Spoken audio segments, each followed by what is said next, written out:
Hey there, welcome to day 70 of the Let's Grow Annual Challenge. Sharon Horne-Ellstrom here, 70 days in already. Daylight savings time today, if that affects you in your area. Here it does in the United States, but we switched our clocks back last night so that we wouldn't have to think about it today.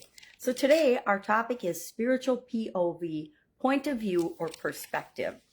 I got a little exercise for us that I started doing on myself a few years ago because I knew that the way I thought about things, the way I looked at things, my perspective and point of view wasn't always the healthiest. And I realized that the words that we use, the vocabulary we use, the way that we talk and think about something has a huge impact on how we feel about the thing that we're doing. So since we're working on spiritual growth and spiritual well-being this month, today we're going to do an exercise where we're going to look at 7 different words. We're going to think about them and the impact on the spiritual action or growth area that we want to use. So for example, I'm going to give a non-spiritual example first because I think that illustrates it really, really well. Think of any think of any chore or household thing you need to do. Think of like the laundry or brushing your teeth. Now, you can think of it using these different words. Have, need, want, should, ought. Oh, no, wrong one. Have, need, must, should, ought, want, and get to do something.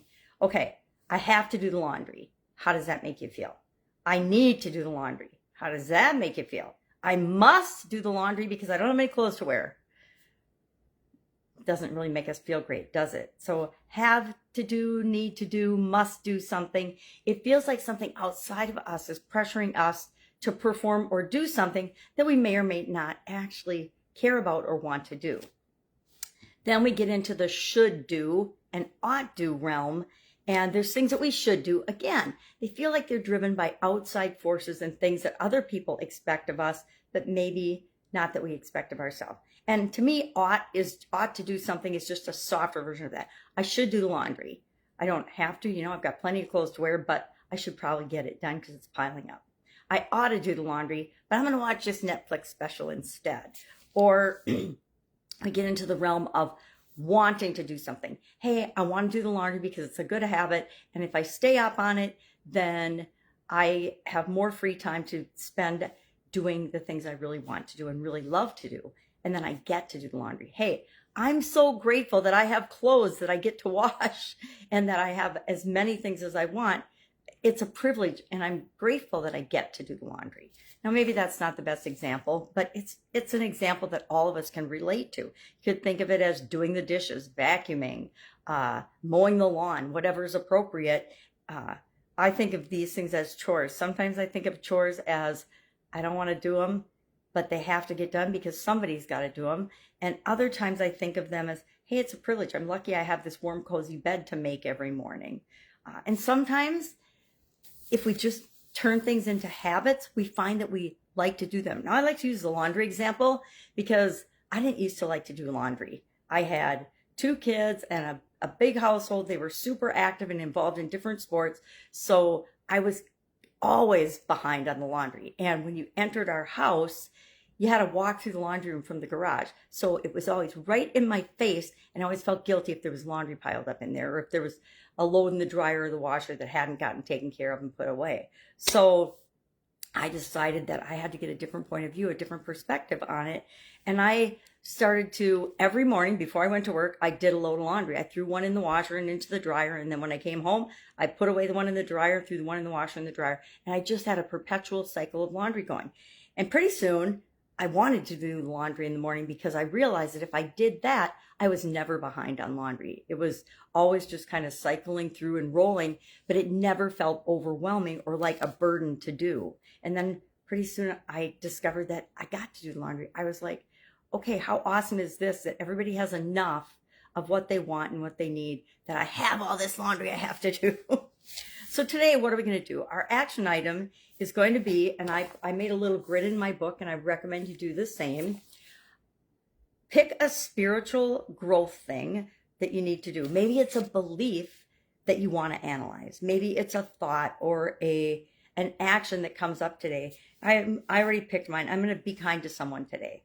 Now, I'm going to think about if I think I have to be kind to someone today. How does that make me feel? And I'm just going to write down, well, if I think I have to do something, then it can be either positive or negative because we get to decide how these things feel.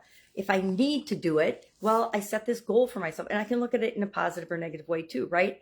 I set this goal for myself. I'm going to be kind to someone today, and I need to do that because I committed to myself I would. I must do it. That's a, again, have, need, and must. But we're going to ask ourselves then we're going to say the sentence in our head and ask ourselves, how does that make us feel? Now, I'm excited that I get to be kind to someone today because it's another habit that I think that we can all form.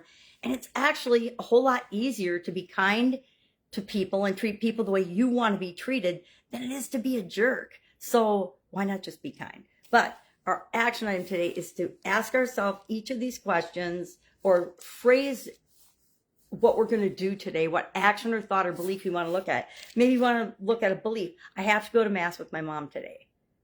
I get to go to Mass with my mom today. Those things feel very different based on our perspective and way of thinking of it. So that's the point of this exercise today.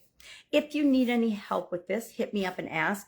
There is a write-up and guide too of our Let's Grow Annual Challenge private Facebook group page, of course. And in there is also Penelope's story of looking at things from a different perspective and the impact that has on, number one, how we feel about it. Number two, the results that we get. Number three, how happy or unhappy we are with our life. Number four, how much personal development and growth we're doing. So there's a whole lot of advantages to understanding and looking at some of these things from a different perspective. All right, have an awesome day, and I'll, of course, be with you tomorrow.